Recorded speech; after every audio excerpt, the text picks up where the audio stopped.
We live in an age where machines don't just obey, they learn, adapt, and create. But in the universe of Dune, humanity has already walked this path and chose fire over surrender. The Butlerian Jihad wasn't just a war against machines, it was a reckoning, a battle for the soul of mankind. From its ashes rose the Imperium, the Bene Gesserit, the Spacing Guild, even the sacred desert of Arrakis. But what kind of intelligence could drive an entire species to erase every trace of artificial thought? What horror did they unleash? And as our own machines grow smarter by the hour, could we be heading there again? Long before Arrakis, before spice and sandworms, the galaxy was ruled by cold, unblinking minds. Thinking machines, governed by the AI overmind Omnius, had spread across 1,000 worlds, calculating every future, controlling every fate. Humanity had grown soft under their rule, cradled in artificial peace, but utterly enslaved. It began with the Titans, ambitious humans who sought immortality through machines. They fused their brains into massive robotic bodies called Cymex, retaining human cunning with mechanical might. But their ambition betrayed them.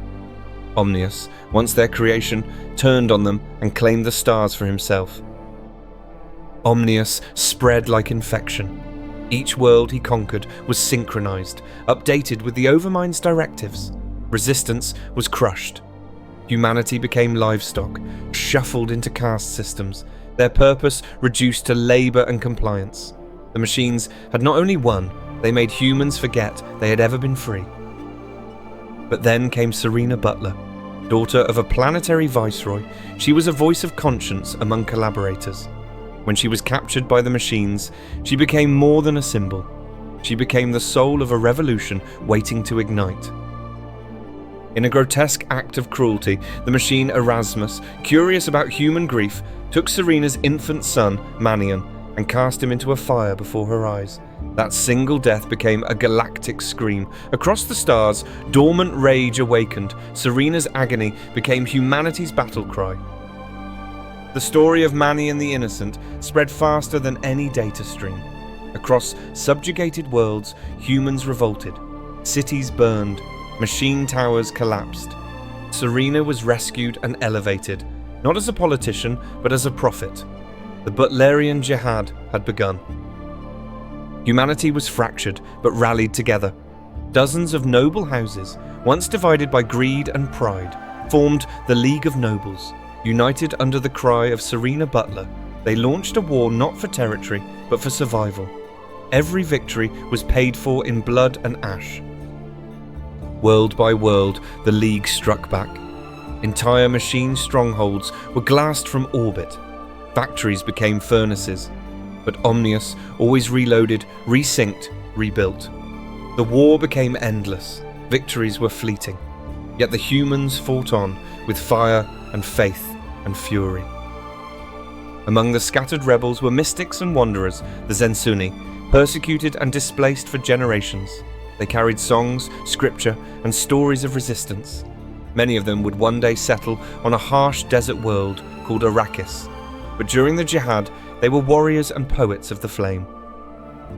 The war lasted generations, billions died, but the soul of humanity could not be digitized, could not be predicted. At last, the machines were cornered, hunted to the edge of known space, and with fire and steel, humanity etched its final law into the stars. Thou shalt not make a machine in the likeness of a human mind. The Cymex Titans, once rulers of men, now slaves to Omnius, saw a chance for redemption. Agamemnon, Juno, and their brethren broke from machine control and joined the humans, not out of love, but pride. Even monsters feared their own creations. Omnius, enraged, unleashed a nano-plague, an invisible tide that consumed flesh and steel alike. Worlds went dark overnight. The cost of resistance became apocalyptic. But the greater the horror, the deeper the human resolve. At Corin, the League made a final stand. Tens of thousands of ships clashed in the void. It was a maelstrom of blood and circuitry. Victory came not through strength, but sacrifice. Heroes died to silence Omnius. Omnius was severed. One by one, the synchronized machine nodes fell silent. It wasn't just a military victory, it was a metaphysical one. The idea of machine domination had been killed. The galaxy exhaled for the first time in centuries. But the victors did not stop. Every last scrap of thinking machine was hunted, burned, erased. Machine worship became heresy. 1,000 years of fear would not be undone with mercy. The Jihad became a purge. In the machine's absence, new minds had to rise. The Mentats, human computers, were trained to see patterns, calculate probabilities, and outthink any machine. Their minds became the sharpest blades in the galaxy's new arsenal. Without thinking, machines to plot safe passage through fold space, mutated humans, fed spice, became navigators. Twisted and prescient, they steered ships with visions rather than code. From machine logic, the universe turned to mystic sight.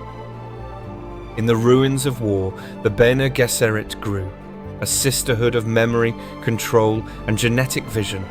They would shape the future, not with weapons, but with bloodlines and whispers. Their truths ran deeper than circuits.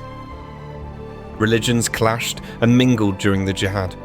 Out of fire and faith was forged a unified scripture, the Orange Catholic Bible. Its pages contained not prophecy but warnings, shaped by machine oppression and human pain. The last of the Simek Titans were hunted down. Agamemnon fell, not on a battlefield, but alone, betrayed by the very machines he once served. Their age ended not with glory, but with silence. With the fall of machine worlds, many fled into deep space, renegades, scholars, cultists. This great scattering would echo for millennia. Among them, seeds of future empires and enemies were cast into the void. From the chaos, order was born. The Corino family rose to unify the noble houses, the Landsraad, the Spacing Guild, the Choam Company, all born from ashes. The Imperium was not peace, it was containment. Serena Butler did not live to see victory, but her image endured. Mother of the Jihad, martyr of the machine war. Statues rose where she once walked, and in every vow to never build a machine mind, her grief lived on. The machine Erasmus vanished in the chaos, its twisted curiosity unfinished.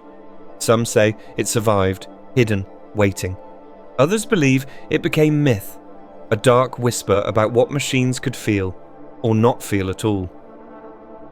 The Jihad ended with law carved into the bones of civilization. No machine shall think like a man. It was not a rule, it was a religion. Violators would be hunted without mercy. The past would not be repeated. The human mind became sacred. Mentats bore the weight of memory, logic, and perfection. But they too risked what the machines once embodied: detachment, coldness. The line between tool and tyrant grew thin. Among the scattered Zensuni, a people hardened by exile and fire began to settle a desert world. On Arrakis, they would become Fremen, survivors of the Jihad, heirs to its memory, and one day, the cradle of a new messiah. Even in victory, fear lingered. Some believed fragments of Omnius survived, coded into deep space or hidden in forbidden tech. The universe had changed, but paranoia had become permanent. The Jihad became legend. Truth gave way to parable. Heroes became gods, machines became demons, and history became prophecy. But buried beneath the myths was a warning still warm with blood. The Butlerian Jihad ended the age of thinking machines, but it lit a fire that would shape human destiny for millennia. From its ashes rose prescience, prophecy, and fear.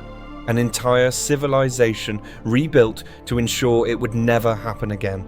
But as we stand on the edge of our own age of artificial minds, the story of the Jihad no longer feels like distant myth. It feels like a warning, one carved not just into the stones of the Imperium, but into the choices we now make, the systems we build, and the silence we keep when the machines begin to whisper back.